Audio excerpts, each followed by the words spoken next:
पक्नु है। नमस्ते बुवा है, हाम्रो पुजारी बुवा लाउरे टाँसेको भिरमा भएको पुजारी बुवा हजुरको के नाम पर्यो? भीमबहादुर गुरुङ। भीमबहादुर गुरुङ। कहाँ घर कहाँ बुवा? घर मेरो लाउरे बजार। लाउरे बजार है। हजुर। अनि यो चाहिँ लाउरे टाँसेको हामी चाहिँ अहिले सुर्खेत टाढा सुर्खेत जिल्ला भन्ने थाहा छ नि, पश्चिम सुर्खेतबाट आएको। यो चाहिँ हजुर यहाँको पुजारी होइन? यो चाहिँ लाउरे चाहिँ को हुन्, कसरी यस्तो भएको भन्ने बारेमा के त हजुरलाई थाहा छ होला नि त, यहाँको बारेमा पुरानो इतिहास ल हजुरले भन्न सक्नुहुन्छ। अब के को लाउरे चाहिँ को हुन्, कहाँ घर कहाँ भएको? मैले भन्छु है, बुझ्नुभयो? यहाँबाट 20 किलोमिटर सन्धिखर्कबाट अनि 2.5 घन्टा अगाडि उहाँको घर खिमबहादुर थापमा घर अलखाँची, बुझ्नुभयो? हजुर। सुनको धरा चढ्नुलाई बोके पर्सनलाई भनेर जाने लाउरे हुने जानुभयो। लाउरे हुनुभयो, बिना हाइट बिना पढाइ, बुझ्नुभयो? हजुर। बिना हाइट बिना पढाइ भर्ती हुनुभयो।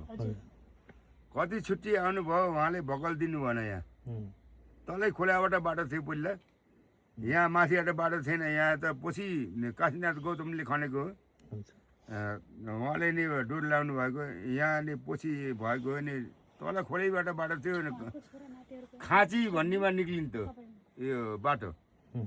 त्यसपछि नि उहाँले सुनको धचम्ला बोकेबाट चम्ला म लाउरे हुने काम गरिरहेको केटो भनेर जाने बिना हाइट बिना पढाइ भर्ती हुनुभयो। जाने बेलामा यो देउरालीमा भाकल गरेर भर्ती हुनुभयो? हजुर हो, जाने बेलामा चाहिँ हो भाकल गरेर भर्ती हुनुभयो। सुनको धरा चम्ला बोकेबाट चम्ला म लाउरे हुने काम गरिरहेको केटो भनेर जानुभयो। दुःख नि बिसाउनु भयो, सबै बिसाउनु भयो। बिना हाइट बिना पढाइ भर्ती हुनुभयो भने इन्डियामा। हजुर। इन्डिया देहरादुनमा। त्यसपछि नि कति छुट्टी आउजाउ भयो अनि भकल दिनु भएन उहाँले। देउराली मातालाई बिर्सिनु भयो? हजुर, देउराली मातालाई दिनु भएन भकल। त्यसपछि नि देवीलाई फेरि 2टा देवी छन् नयाँ, दुर्गा देवी काली देवी, 2टा देवी हुनुहुन्छ। उहाँले आश गरि रहनुभएको थियो रिटायर हुँदा त देलायले भन्ने आश थियो उहाँलाई। रिटायर हुँदा पनि के भयो भन्दाखेरि नि रिटायर भएर आउनुभयो, नसम्म आउनुभयो पुरै रक्सी खाएर। यहाँ नि खोलैबाट बाटो थियो, खाँची निक्लिने जान्थ्यो। खोलाबाट बाटो हुँदाखेरि रक्सी टनक्क खाएर म आइहालेँ, मलाई कसले गर्छ त भनेर उता नाङ्ने बित्तिकै देवी त्यही प्रकट हुनुभयो। देवी प्रकट हुनुभयो ड्युटी। त्यहाँबाट हात खुट्टा काटेर कहाँ गयो, खुन के भयो अनि केही थाहा भएन। त्यहाँबाट नि जीवित छोड्ने अझै पनि झुट बोल्छ यो। यसलाई दुनियाँले देखिन्छ मलाई गायब गरिदिने, यसको चित्र निकालिदिने भनेर यस्तो चित्र निक्लेको हो। यस्तो भएको। धन्यवाद बुवा हामीलाई यहाँको इतिहास पढाइदिएकोमा। अब उहाँको जुन लाउरे बुवाले कुरा गर्नुभयो त्यसको चाहिँ चित्र चाहिँ आकृति यस्तो यहाँ भित्तामा चाहिँ चप्केको छ। दाहिने खुट्टा नभएको अवस्था छ, 2टा हात पनि नभएको अवस्था छ, त्यही हो नि त बुवा? हजुर हजुर, 2टा हात छैन, अगाडि खुकुरी छ एउटा।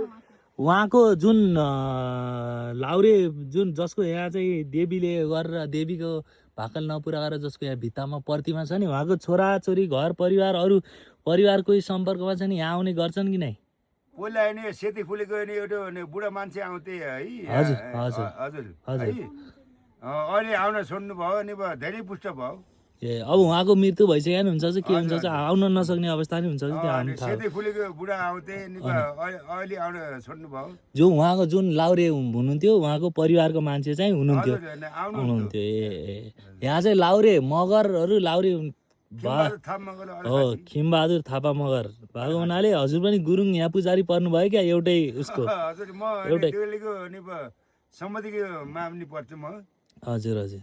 ल हामीलाई चाहिँ हामी अब टाढाबाट आएको मान्छेलाई यहाँ आएर यहाँ सुब्बा देउरालीको चाहिँ दर्शन गरेर यहाँ लाउरे टाँसेको भिर जुन हामी हेर्ने मात्र कुरा होइन, यहाँको इतिहास पनि जुन थाहा पाइदिनु भयो, तपाईँले जुन जानकारी पाएको हामीलाई जानकारी त्यसलाई हजुरलाई